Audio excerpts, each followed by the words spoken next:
Hello, everybody, and welcome back to ESI For All, the Esports Insider podcast, where we aim to shine a light on the diverse members of the esports community. I'm your host, Riley Soley. I am the Media, Community and EDI Executive at Esports Insider, and I'm so excited today to be joined by the CEO and founder of Permastunned Gaming, Alexander Nathan. How are you today, Alexander? I'm great. Thanks for having me.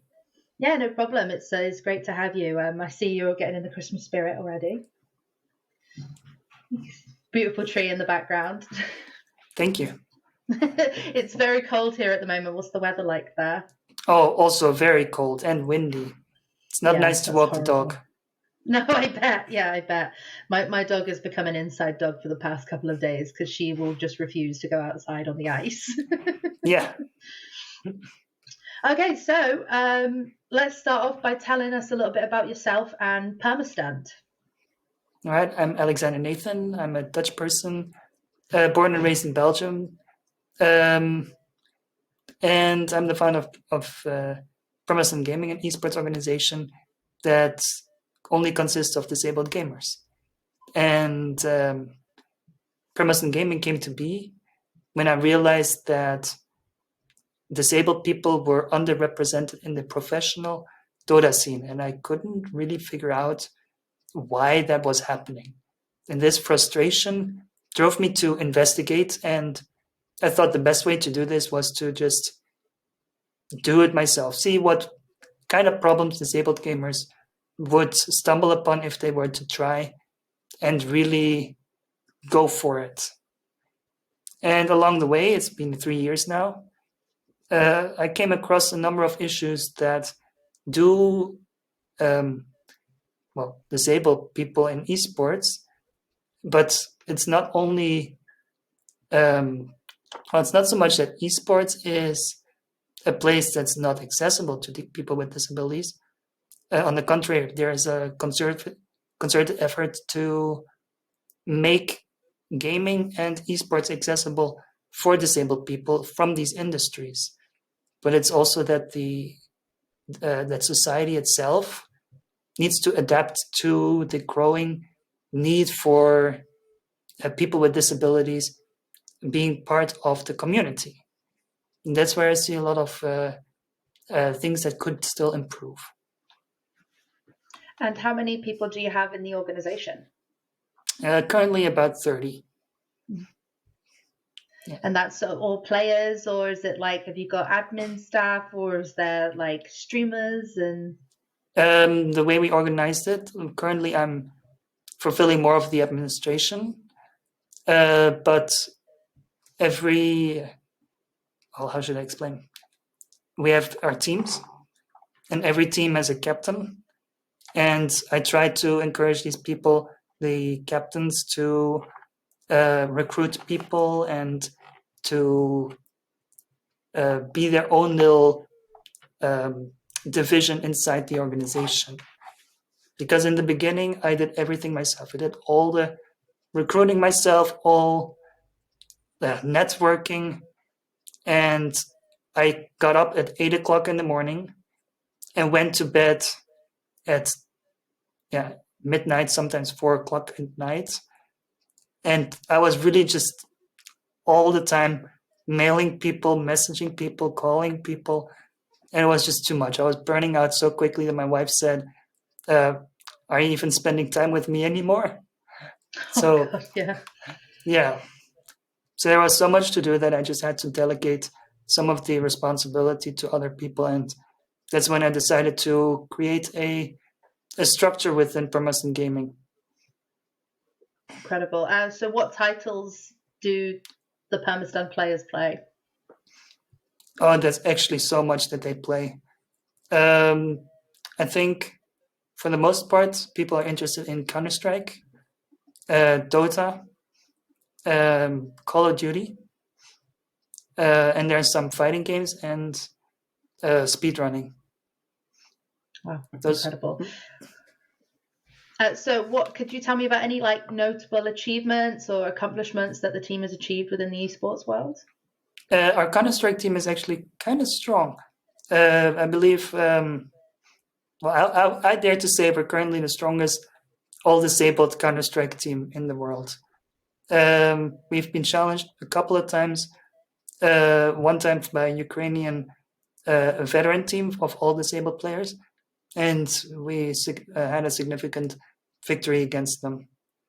As for the accomplishments in the regular esports scene, we did try to participate in a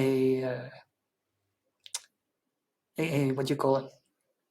A tournament, and I believe we got knocked out by a relatively strong German Counter-Strike team, which I currently don't know the name of, but it's like I said, I am the quote-unquote CEO, and this happened after I split up some of my tasks. So the people that organized this, they're not here, and they would be able to tell you a lot more about what happened then. What would you say are the biggest barriers for entry for disabled esports players? I believe the physical environment is a real hurdle for disabled people, because esports, you can play online, but only to a certain degree. If you really want to be part of the esports scene, you have to be part of the community, and that community, they also gather in real life. You need to be able to go to LAN parties. And so that sometimes requires bringing your computer. And many people with disabilities, they will struggle to bring their computer, and they'll need extra hands to accommodate them, not only on the venue, but also at home and transportation. I think that's probably one of the biggest hurdles disabled people will face right now. Is the physical accessibility of esports events and society. Yeah. Mm-hmm. You can't disconnect those two. It's no, always definitely both. Not. Mm-hmm. Because it's also public transport as well, isn't it? It's how are they getting to the venue? Is the actual building itself accessible? And it's everything comes into play. I'm sometimes use a wheelchair myself, so I have experience of knowing how tricky that can be, even just getting to events and getting around as well, and let alone lugging a big PC with you as well, which is I can imagine very difficult.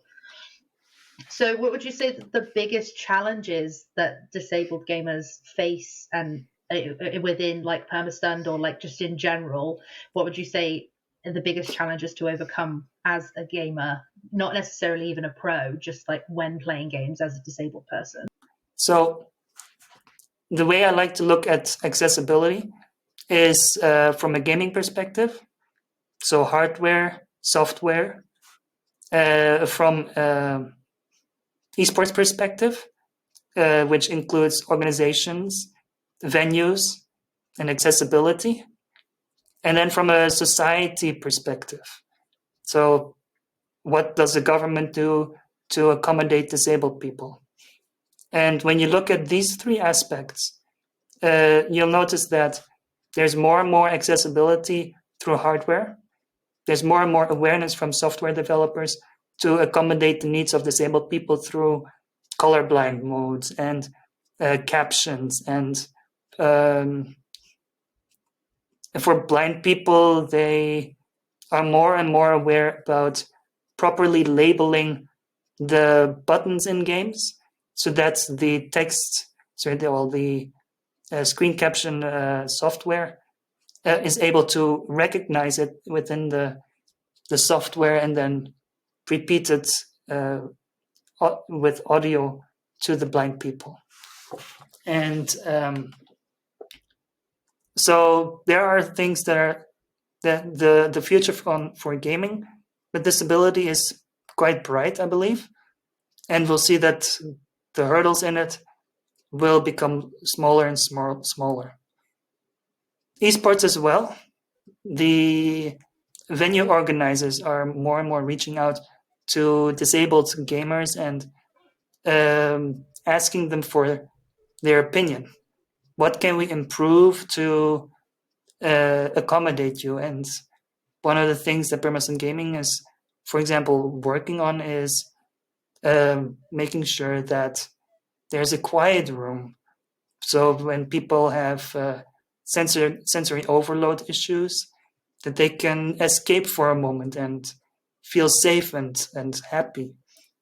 And of course, that there's plenty of space to maneuver your wheelchair, and that the ramps are not too steep.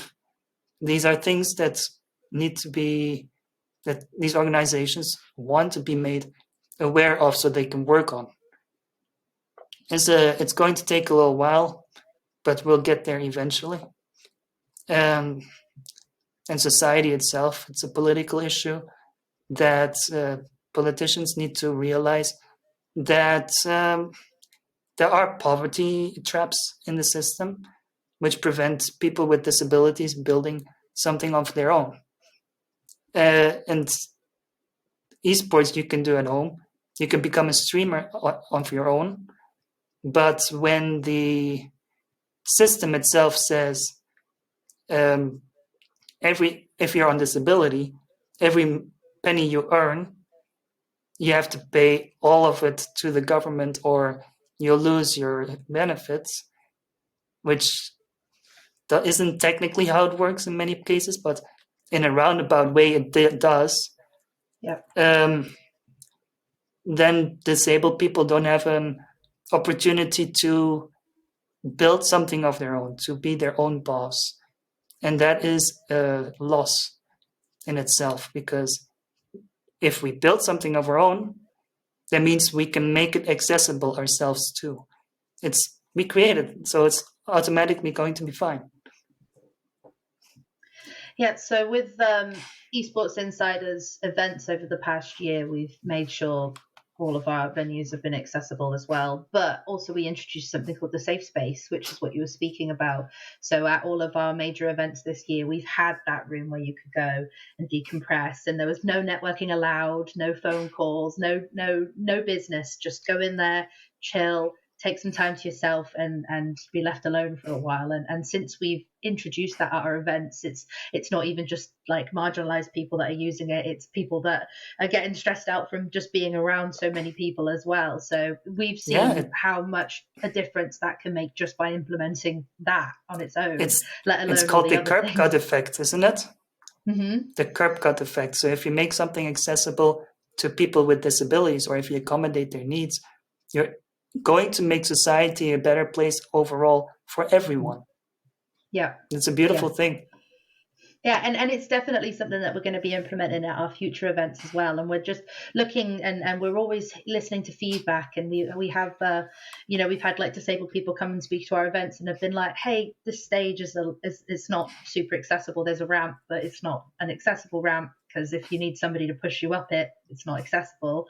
And we listen and we learn. So it's all about speaking to actual disabled people and hearing from their experiences, and not just assuming. It's like there are people you can ask these questions to and they will help you because it helps everyone at the end of the day, like you said. Mm-hmm. So obviously with the term of disability covering such a wide variety of people and capabilities within that banner, how can we make sure that we're providing everyone with equity and like a level playing field when it comes to esports tournaments? Through hardware and software, I suppose. I really believe that when you have the right software and hardware and the right mindset, people with disabilities, they can overcome their disabilities in such a way that there is level playing field. And at the same time, you have to also accept that even if there is no level playing field, that you cannot strip a person of their right to compete. So you have to give them the opportunity to prove themselves, and that is the core principle of competition. Yeah, and I think and also it's a case of not every disabled person requires adaptive equipment, does it? Like also, everybody always thinks, oh, disabled person playing esports. There are lots of disabled people that, for example, have limb differences that won't necessarily need to change what equipment that they use. So it's never a one size fits all problem when it comes to addressing accessibility within esports. It's looking at the individual person and finding how you can make them as comfortable and give them as much access to things everybody else has as well. Exactly. So what's your opinion on a disability league in pro esports? I think it's a good cause. Ultimately, I would love to see that disabled people and non-disabled people compete alongside. But for the time being, it allows disabled people to have a place that they know is going to be accessible, that there's that there's effort being put in to create one place where they can gather. And I also believe that when doing this, organizations can learn a lot about the needs of disabled people because it's a centralized source of information. Yeah, we've had similar conversations over the past few months about women's only esports tournaments, and some people's opinions saying that, well, if the end goal is to have mixed rosters, then isn't having a women's only esports tournament going against that? And there's arguments to and for it, but it's also like currently there's nothing in place. So you can't just go from nothing to everything. You have to take those steps along the way, and having like single leagues for disabled players and having women's only esports leagues, it's a means to an end, really. Yes. So this is where disability or rights advocacy is so important, because also the feminist movement emphasizes the fact that we live in a society that is built for men. If you look at car safety features, crash dummy tests, for example, were invented 50 years ago or something, but they only recently introduced female anatomy as a crash dummy to be used in cars for these tests. And so all the cars that you've probably driven in so far, they are calibrated for the male anatomy, making it so that a woman is 3 times more likely to sustain an injury in a car crash. Wow, I did not know that. Yes, so we do live in a society where men are more privileged than women. And the same is true for people with disabilities. People without disabilities are more privileged than people without disabilities. And that's how you can understand why women earn less money than men, because they have to work harder than men. They have more expenses than men. Their purchasing power is affected because of this imbalance and privilege. And it's something you see even worse with disabled people. If you know that, for example, a wheelchair user requires a surface area or living area 50% larger than a non-disabled person, it means that their living expenses are higher because of their rent. And so minimum wage jobs, you might as well not apply, because non-disabled people, they can outcompete you on the wage level. Yeah, I mean, also when you think about that as well, like more room needed is more room that needs to be heated, and it comes down to like bills as well. Like you're paying increase in electricity and heating because you need the bigger space. And then you need to commute further, because finding a place like that in a city center is going to be difficult, which means you have to put in more effort to get to your work. So you arrive tired at your work maybe, and then that can impact your performance. So in the end, disabled people and also women need to work harder and in a less safe environment, and they earn less money. Yeah, wow. It's one of those things that you don't even really consider until somebody tells you, and you're like, oh my gosh, of course. Yeah, of course, that's the way it would work. It was also mind-blowing when I first realized that. Somebody told me, and then I was like, this makes so much sense. Mm-hmm. And then also it started to make sense why people with disabilities might be underrepresented in esports. It's less that the gaming community or the esports organizers don't want us, it's because we have a society that is limiting us. Yeah. And it also doesn't help that all of the major tournament organizers and all of the major tournaments that are being held globally are in major cities. Major cities, on the other hand, especially when they're new, they're kind of accessible, but traveling is not that accessible. No, yeah. So what's your opinion on accessibility tools within gaming and how some people might believe they give unfair advantages?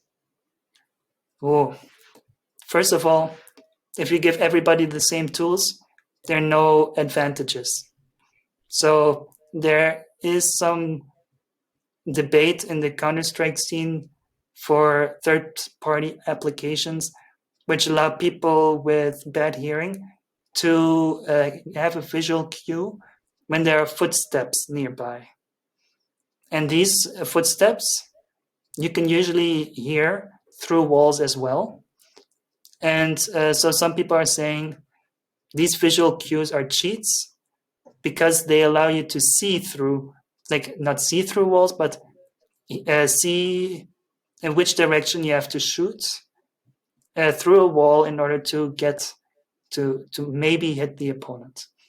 The issue is that you can also hear directional cues through the walls or the footsteps. You can hear which direction they're coming from. So effectively, it's not a cheat at all because you're getting the same information just in a visual way. But people still consider it a cheat. So it doesn't make sense to me. And first of all, they can use this themselves if they want to. Then there's a level playing field again. On the other hand, it's just relaying the same information in a different way that makes it more accessible. Yeah.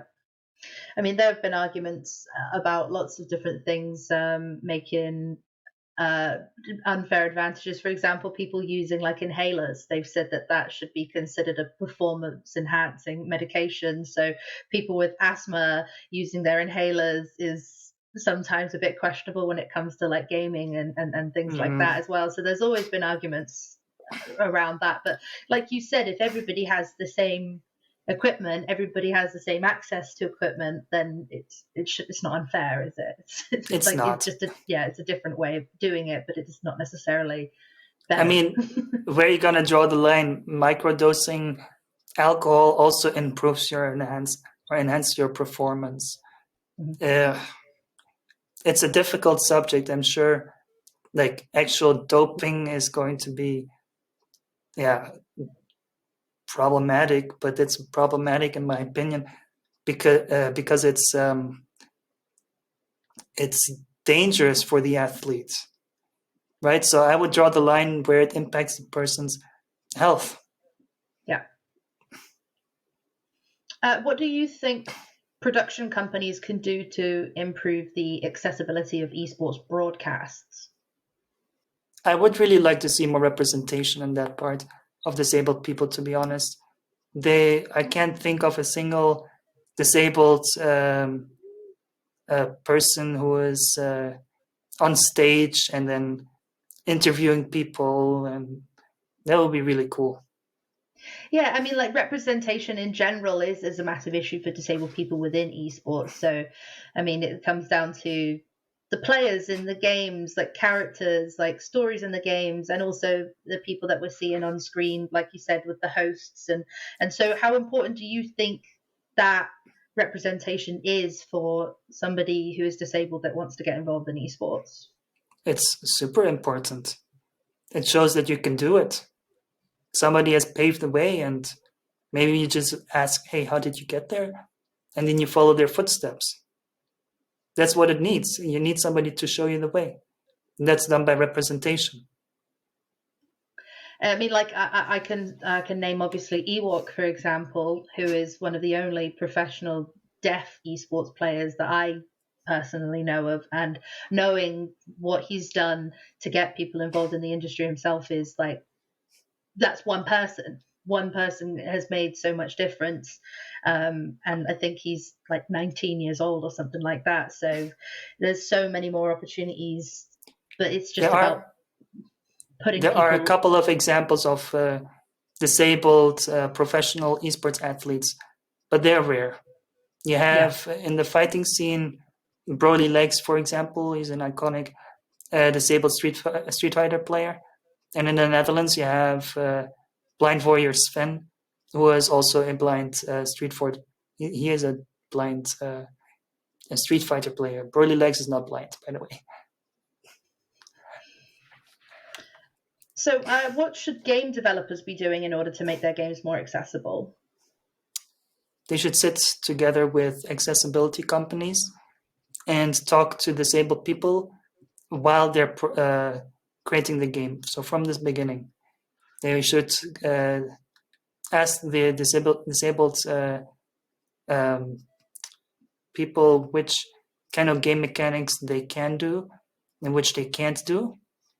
And they should then also communicate with the hardware or accessible hardware developers to see if these issues can be resolved, and if not, and if they can't be resolved, then they should steer away from using those mechanics in the first place.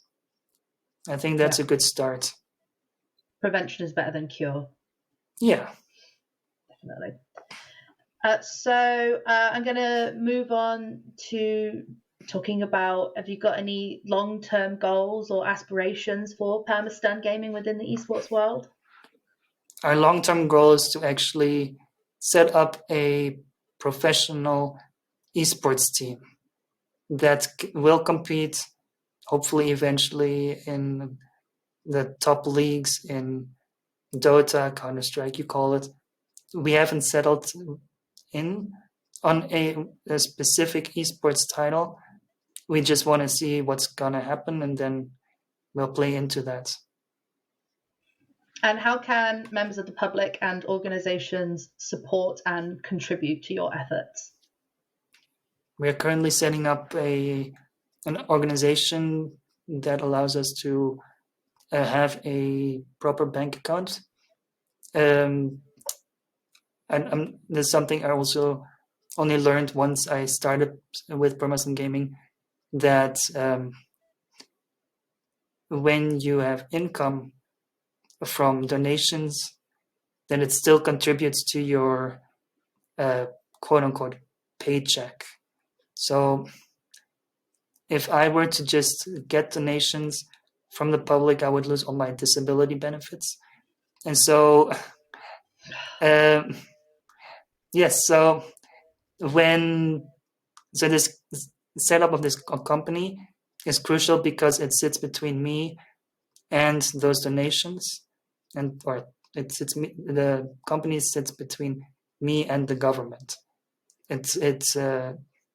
So when that is done, we are officially able to accept sponsorship deals and donations on behalf of Permastunned Gaming, and then use that money to help our player base achieve their goals in esports. And I'm really hoping that we can cover at least some of the travel expenses that people with disabilities face this way, and maybe even help with hardware so that they can afford a proper gaming PC and or maybe an Xbox adaptive controller, something like that. Mm-hmm. In that regard, I'm also networking with the people that help disabled people to have access to these products. They will go to your home and then make sure that everything is set up properly. So companies like Able Gamers, and in the Netherlands, I'm also networking with a handful of quote-unquote pioneers in this regard, and they're really trying their best to make esports and gaming accessible to everyone. And also, if you're in the UK and watching this and you want to find out more about how you can do that in the UK, we have Special Effect, which is a really great company here that basically helps individuals with adaptive equipment for playing video games. So in the UK, that's my knowledge on what to do with that.